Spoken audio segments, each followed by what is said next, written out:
All right, everyone. This is Kyle and Nick here again from Stretch Effect. And so today we're going to talk a little bit about breathing, something that we probably do and are doing right now. But a more important concept called intra-abdominal pressure, what it is, how we use it, and how we can influence it. So what you got there, Nick?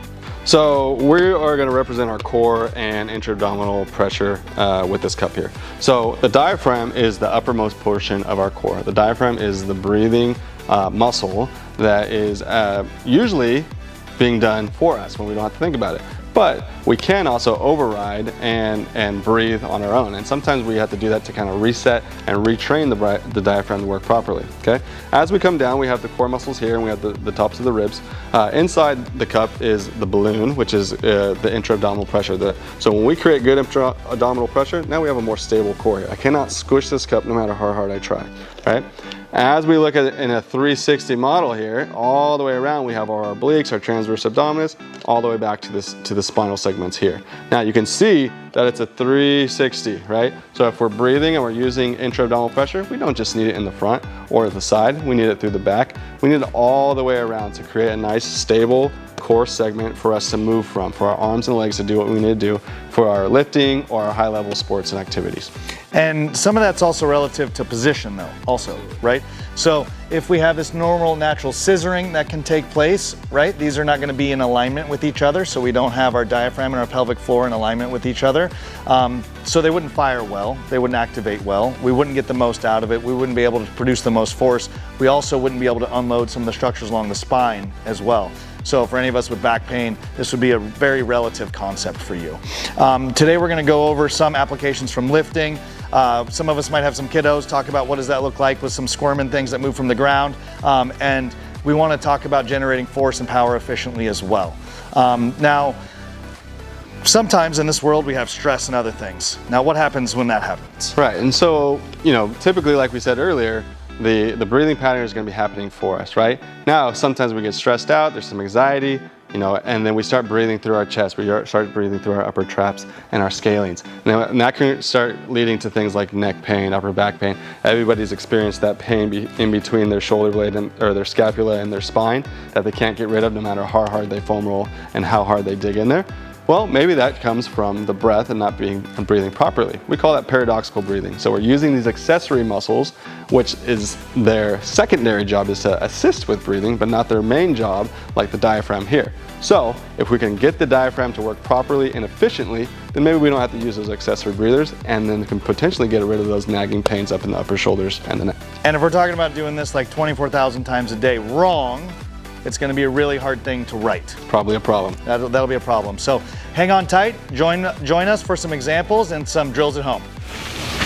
All right, so how do we know if our diaphragm is working properly? Well, this is a little drill and position that we like to get into. We're gonna get into this 90-90 hip and knee position, meaning the hips are in a 90-degree angle and the knees are at a 90-degree angle. You can either have your feet up against the wall or in a chair like we're doing right now. And what we want is a little bit of hamstring activation to create a little bit of a posterior tilt of the pelvis so that the pelvic floor and the diaphragm can be aligned nicely here. Now, Kyle's doing a good job with that. That's not a problem for him. For some of you, you might need to practice that to feel that posterior tilt. We're not trying to fully flatten out the back, but we're trying to decrease that curvature. So Kyle, if you can show us what an anterior tilt. So he's got tons of space here. I can reach my hand all the way under there. We want to try to avoid that, okay? Now, Kyle's gonna have one hand on his belly and his lower ribs, and the other hand's gonna be up on his upper chest. So for a diaphragmatic breath, we wanna breathe in through our nose. We're gonna fill the abdomen and see those lower ribs expand outward, not up towards the chest. And then he can breathe out through the mouth there.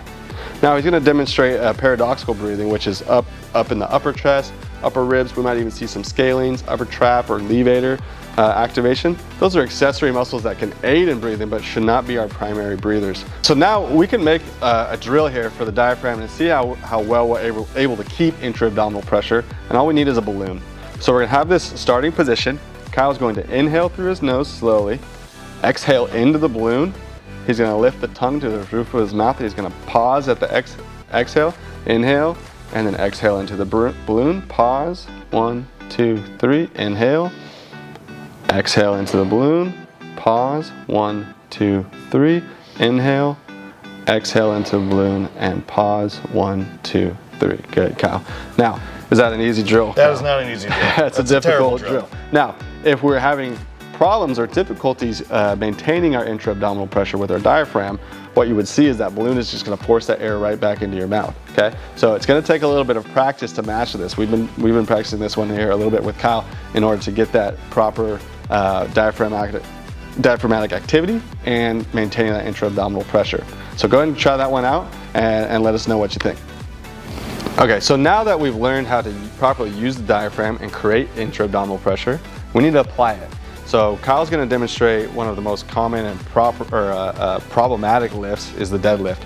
So most of you probably have a friend or a family member that have hurt their back from lifting something up off the floor, or maybe even from doing a deadlift. So there's certain things where we need to create more intra-abdominal pressure to stabilize, offload our spine in order to lift properly and decrease risk of injury. So Kyle's going to go over some of the cues that he gives when teaching some of our clients and some of our people how to lift properly and safely. Today we're actually using the Core 360 belt as well, which helps me as the trainer, as a partner, visualize to see if he's able to properly create intra-abdominal pressure and create a safe environment for him to lift. And it's not only just create intra-abdominal pressure, but it's maintain the pressure, right, through the range of motion. So a lot of people focus on moving the bar first, and really there's many things that need to happen before that takes place. And this also goes for like any other thing that you're lifting off the ground or trying to lift that's heavy. It might be challenging for you. Big cases of water from Costco, right? Those are kind of heavy. So when we adjust the bar, first things we want to do is set up so that our shins are to the bar. From that position, and you know, hip width is going to be relative to your body, so, and the type of deadlift that you are doing, so make sure that that's a comfortable thing that you set up with.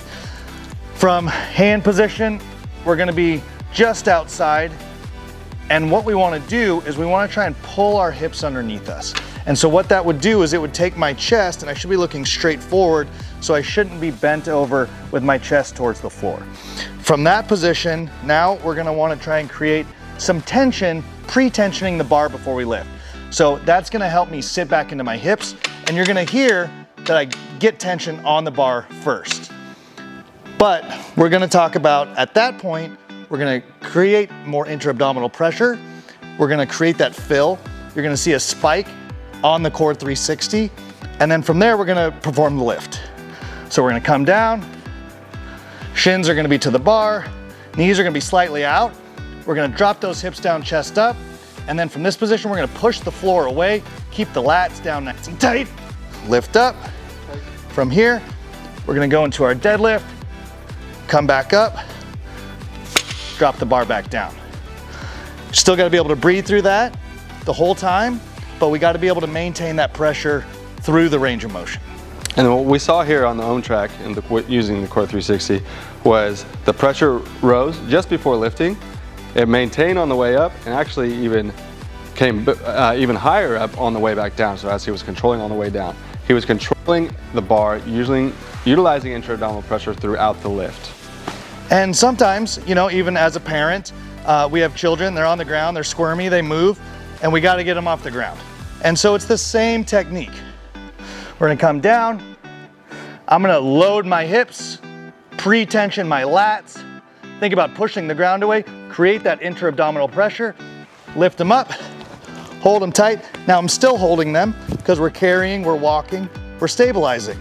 So once again, direct application, setting them down, same thing, leaving them on the ground. Farmer's carry, which is another lift. We gotta create good intra-abdominal pressure. Otherwise we're gonna get swaying side to side. The load will dictate where we go, which is not what we want. Once again, same process, setting it down as picking it up.